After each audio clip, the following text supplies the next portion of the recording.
Radio s'enchaîne. www.radio-100-chaîne.com. Radio s'enchaîne.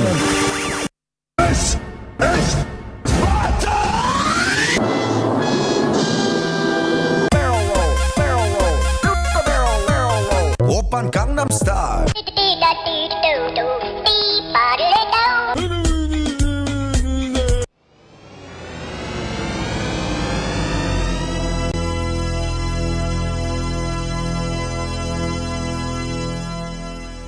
Et voilà, bonjour à tous et bienvenue sur Pop et Compagnie, émission de la radio s'enchaîne. Nous sommes le mardi 24 mai, il est 18h, nous sommes en direct, je suis Morgane et vous êtes toujours sur Radio s'enchaîne. Et on commence comme d'habitude avec les bonnes nouvelles. Alors quelles bonnes nouvelles a-t-on aujourd'hui ? Voilà. Nous avons le patron de Chobani qui offre des millions de dollars à ses salariés. Arrivé aux États-Unis en 1994 avec 3 000 $ en poche, Hamdi Ulukey a fait fortune et ne s'est pas montré ingrat avec ceux qui l'ont aidé. Tandis que l'image du grand patronat n'en finit plus de s'écorner, on a trouvé un patron qui, à lui seul, pourrait redonner foi au monde de l'entreprise. Hamdi Ulukaya, patron milliardaire, a cédé 10% du capital de sa boîte à ses salariés. Résultat, chacun a reçu en moyenne 150 000 $ et les plus anciens sont même devenus subitement millionnaires. Une initiative exemplaire. L'entreprise d'Hamdi Ulukaya, c'est Chobani, leader du yaourt grec aux États-Unis. Valeur estimée entre 3 et 5 milliards de dollars. Du coup, quand le patron fait un cadeau de 10%, eh bien, ça pèse. À vrai dire, ça pèse tellement que lorsqu'ils ont appris la nouvelle mardi dernier, les salariés, c'était un mois environ, les salariés n'en sont pas revenus. Hamdi Ulukaya a même dû se justifier. Ce n'est pas un cadeau, c'est une promesse que nous nous faisons de travailler ensemble avec le même objectif et une responsabilité partagée. Nous allons continuer à créer quelque chose de spécial et durable. Alors, c'est bon. Starting today, I will have 2000 partners at Chobani. This is one of the finest moments in my life. Traduction du tweet. À partir d'aujourd'hui, je vais avoir 2000 associés chez Chobani. C'est l'un des meilleurs moments de ma vie. Et chacun de ces associés sera drôlement gâté. En moyenne, ils toucheront donc 150 000 $, environ 132 000 € pour nos amis de ailleurs, en actions et qu'ils pourront vendre à leur départ de l'entreprise ou en cas de rachat de la boîte. Selon les estimations du New York Times, le personnel ayant le plus d'ancienneté pourrait même toucher plus d'1 million de $. L'histoire est vraiment belle et pas seulement pour les employés de Chobani. Elle illustre aussi le fameux parcours d'un immigré turc parti de pas grand-chose. Hamdi Ulukaya est arrivé de Turquie en 1994. À l'époque, il n'avait que 20 ans et 3 000 $ en poche. Aujourd'hui, il en a 42 et sa fortune vient de faire celle de 2000 autres personnes. En italique, son geste est à la fois remarquable et complètement logique. À réussite collective, récompense collective, pourvu que cette initiative inspire d'autres patrons dont les affaires ont fleuri, pourvu que cet état d'esprit devienne la norme. Bon, c'est pas encore gagné à mon avis. C'est donc une news qui nous vient de positivevr.fr. Voilà, donc ouais, je suis pas sûr que ça va forcément se répandre, hein, c'est quand même plutôt rare, donc voilà, on espère que... bon, c'est dommage, j'aurais bien voulu être dans cette entreprise, je pense que tout le monde aurait voulu, mais c'est comme ça, en attendant, ça reste quand même une bonne nouvelle. Et tout de suite, on enchaîne avec la première musique, Spyro Cloud9 de Stewart Copeland.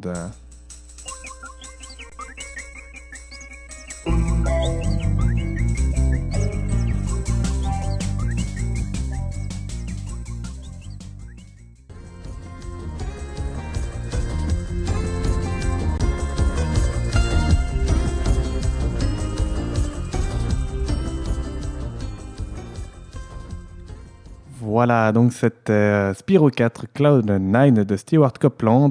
Donc il a fait plusieurs fois les chansons de Spyro, le dragon violet sur PS1, rappelez-vous. Stewart Copeland est l'ex-batteur du groupe The Police, qui composa les musiques de Spyro The Dragon notamment. Et il aurait dû y avoir aussi d'autres choses qu'il a fait, mais c'est pas dans mon texte. Tant pis, vous aurez qu'à regarder sur internet Stewart Copeland. On continue dans le domaine des bonnes nouvelles avec une ville du Canada qui a réussi à éradiquer le problème du mal logement.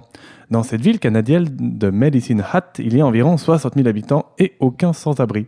Depuis que la municipalité a fait vœu en 2009 de mettre fin au mal-logement, les efforts ont porté leurs fruits.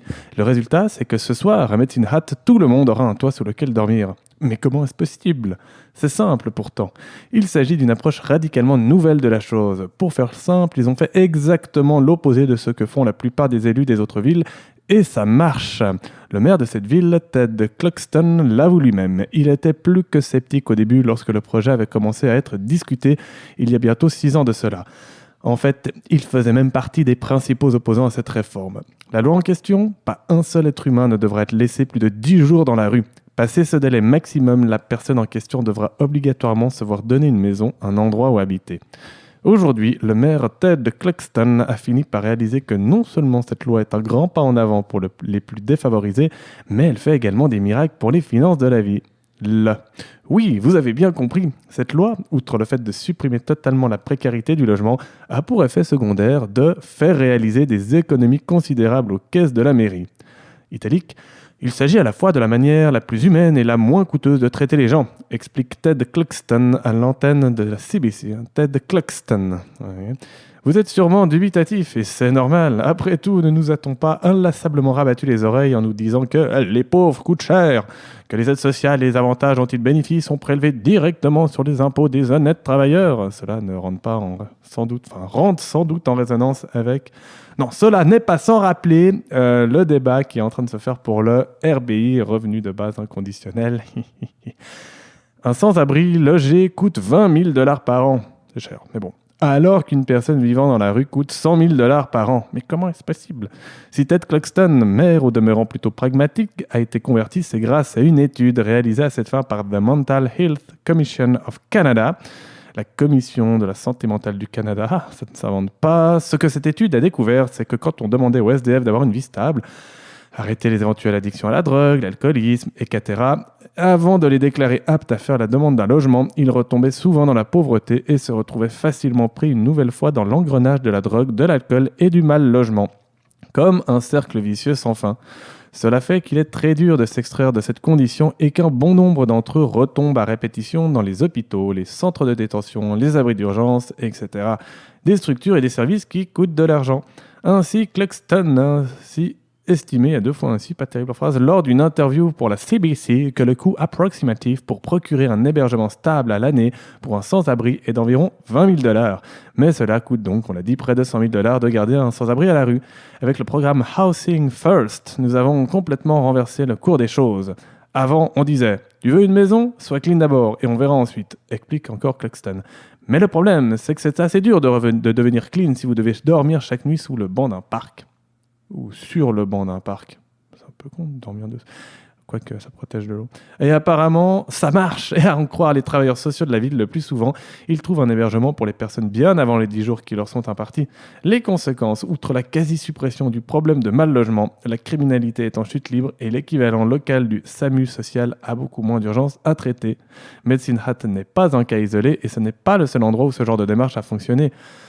En Utah, lorsqu'une réforme similaire a été appliquée, le mal-logement a baissé de 91%. Dans cet État américain, il y a désormais si peu de sans-abri que les employés des services sociaux connaissent chacun d'entre eux par leur prénom. Ouais.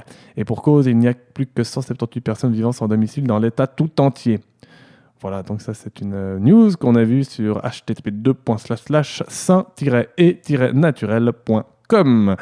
Oui, faut voir parce qu'après, du coup, ça se savoir et j'imagine que les autres sans-abri vont être attirés par cette ville et je me demande après si c'est vraiment... faudrait que ça soit appliqué à l'échelle mondiale, mais apparemment, ça marche. C'est quand même dingue qu'un sans-abri qui n'est pas à l'abri coûte 100 000 $. C'est par an. Donc, ouais, et ça fait un peu réfléchir pour le revenu de base RBI de base inconditionnel, sans condition.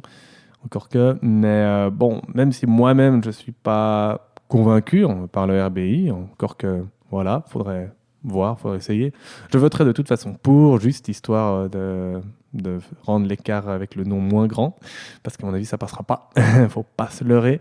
Mais votez, faites la différence, hein, c'est toujours ça, que ce soit oui, que ce soit non, que ce soit blanc. Il m'arrive de voter blanc même assez souvent, quand on sait pas, on sait vraiment pas. Et j'ai vu sur les réseaux sociaux le cher jeune comique Thomas Wiesel, et chroniqueur aussi. Il y a easyvote.ch, je ne l'ai pas encore essayé, je le ferai, on verra si j'arrive pas trop à voter. Mais j'ai toujours voté de toute façon, même si je ne comprenais pas toujours, et dans ce cas, je ne votais pas généralement, enfin je mettais blanc, mais j'envoyais toujours mon bulletin, je crois qu'il y a une ou deux exceptions, c'est bien de voter. Voilà, c'était le petit côté conseil politique du moment, mais voilà, ça fait 2 bonnes nouvelles, et c'était super chouette.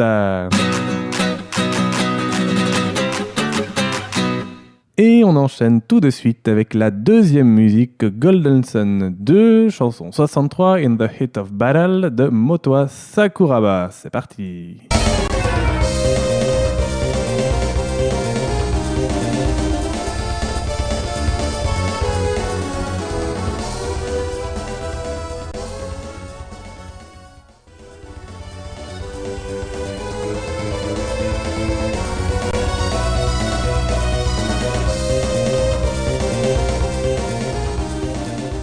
Voilà, c'était Golden Sun 2, numéro 63, In the Heat of Battle de Motoa Sakuraba. Motoa Sakuraba qui a notamment composé les bandes originales du jeu Golden Sun, des jeux Golden Sun, en tout cas les 2 premiers, en tout cas Dark Souls et des séries Tales of, Star Ocean, Beaten Kaitos et Valkyrie Profile. Et maintenant, la rubrique c'était vraiment très intéressant avec un nouveau jingle. On s'en bat les couilles, on s'en bat les couilles, on s'en bat les couilles. On s'en bat les couilles, on s'en bat les couilles, on s'en bat les couilles. On s'en bat les couilles, on s'en bat les couilles, on s'en bat les couilles. On s'en bat les couilles, on s'en bat les couilles, on s'en bat les couilles, couilles. On s'en bat les couilles, on s'en bat les couilles, on s'en bat les couilles. On s'en bat les couilles, on s'en bat les couilles, on s'en bat les couilles. On s'en bat les couilles, on s'en bat les couilles, on s'en bat les couilles. On s'en bat les couilles, on s'en bat les couilles, on s'en bat les couilles, couilles. Merci. Ouais, le merci, c'est pas moi à la fin. Vous en pensez quoi? Bon, il est un peu long, hein, mais finalement, un poil plus vulgaire aussi. Ok, bon, on peut garder l'ancien aussi. On verra bien. Et la parole, prenez-la, mon vieux! Bon, il sonne plus vieux quand même, un peu plus nostalgique. Mais bon, c'était vraiment très intéressant dans tous les cas. Et on continue avec cette news incroyable. À 10 ans, il hack Instagram et Facebook lui offre $10,000. Un jeune Finlandais a décelé une faille logicielle sur Instagram et l'a signalé à Facebook, propriétaire de l'appli, qui lui a donné $10,000 en récompense. Facebook, qui détient Instagram depuis 2012, gratifie les personnes qui décèlent des bugs informatiques non repérés par ses soins. Jani est un jeune Finlandais de 10 ans et a apparemment autre chose à faire que jouer dehors avec ses copains. Donc il n'en a pas. Enfin, beaucoup d'articles disent ça, on s'en fout. Non, c'est moi qui ai rajouté qu'il n'en a pas, mais bon, c'est comme quoi, tu peux avoir tes passions. Comme tous les gamins, quitte à ce que la nouvelle soit inintéressante, autant la commenter de manière inintéressante. Bon, comme tous les gamins de son âge. Voilà. Bon, Jani préfère passer du temps à dénicher des failles informatiques avec son papa et son frère jumeau. Bon, voilà, il y a quand même la famille. Et ses efforts ont payé, puisque le jeune garçon est parvenu à pirater Instagram, comme je l'ai déjà dit. Interrogé il y a 2 jours par le journal finlandais Iltalehti, il explique que le bug qu'il a repéré lui permet d'effacer n'importe quel commentaire ou message sur Instagram, même ceux de Justin Bieber, ajoute-t-il non sans fierté. Cependant, Jani n'a rien d'un cybercriminel, bien au contraire. Plutôt que de déclencher ce qui aurait pu être une véritable catastrophe virtuelle pour des millions d'utilisateurs, et surtout pour Facebook, ce petit hacker a signalé la faille logicielle et a reçu $10,000 offerts par l'entreprise de Mark Zuckerberg, qui a racheté l'application de partage de photos en 2012. Hacker au service de Facebook. Malgré les apparences, le réseau social n'incite pas au piratage, mais accepte l'aide de personnes comme Jani. Avec le programme Bounty Programme, Facebook propose de rémunérer chaque contributeur qui décèle des bugs ou des failles informatiques dangereuses pour le site et les applications. Jani fait partie des 210 personnes qui ont décroché une récompense du Bounty Programme depuis 2015. L'an dernier, Facebook a déclaré dans un communiqué avoir reçu 13 000 signalements, mais seulement 526 étaient valides, rapporte Mashable. Avec ses $10,000, Jani, ce petit génie de l'informatique, compte s'acheter un beau vélo et un ballon de foot. Des trucs de son âge, quoi. Voilà, et forcément, ce genre de nouvelles se retrouve plus facilement sur le genre de site web tel Combini.com. Voilà, c'était vraiment très intéressant. On s'en bat les couilles, on s'en bat les couilles, on s'en bat les couilles. Bon, c'est un peu long. C'était vraiment très intéressant. Voilà, et tout de suite, la minute perso. On s'en bat les couilles, on s'en bat les couilles. Oh merde, pardon, excusez-moi. Time goes by so slowly. Time goes by so slowly. Voilà, minute perso, ça aurait pu être le cinéma. Pourtant, je suis allé voir Avengers, enfin Captain America contre Iron Man, voilà. Bon, je vais quand même en parler, même si c'était pas le sujet de la minute perso, mais tant qu'à faire, vu que je l'ai en tête, parlons-en. Très sympa, très bien, mais scénario, ouais, bon, bah, c'est un peu dommage de faire se battre les Avengers entre eux, mais ça donne quand même des choses intéressantes, mais ouais, je garde une légère gêne, mais non, trop sympa quand même à aller voir. De toute façon, il a reçu de très bonnes critiques, mais jusqu'où iront-ils? Peut-être qu'au bout d'un moment, hein, quand il n'y a plus d'idées, mais bon, allez, ils s'amusent bien, ça marche toujours, et puis franchement, les acteurs sont quand même bien rigolos, donc c'est sympa. En tout cas, on leur fait jouer des scènes bien rigolotes, mais non, je les aime bien. J'ai aussi vu Le Livre de la Jungle, réalisé par je sais plus qui, joué par je sais plus qui. Enfin, en plus, un jeune garçon de 7-8 ans hein, qui incarnait Mowgli, qui vient de je ne sais plus où, mais assez exotique. Et puis, non, très bon film également. Hein, ça, je vous encourage à aller le voir. Bon, ça fait un petit moment maintenant, ça fait 1 mois. Donc, ça se trouve, soit vous l'avez déjà vu, soit il n'est même plus au cinéma. Ouais, j'ai mis un peu de temps entre la dernière émission et celle-là. Peut-être ça va se passer un petit peu, je sais pas, on verra bien. Bref, on en vient au sujet que je voulais aborder à la base, c'est le spectacle d'impro, l'improvisation. Peut-être vous connaissez, peut-être vous connaissez pas. Si vous connaissez pas, c'est dommage. Si vous connaissez, c'est bien. Je fais de l'impro depuis maintenant 1 mois et demi environ à l'école Stand Impro. Enfin voilà, donc et on va faire nos spectacles de fin d'année.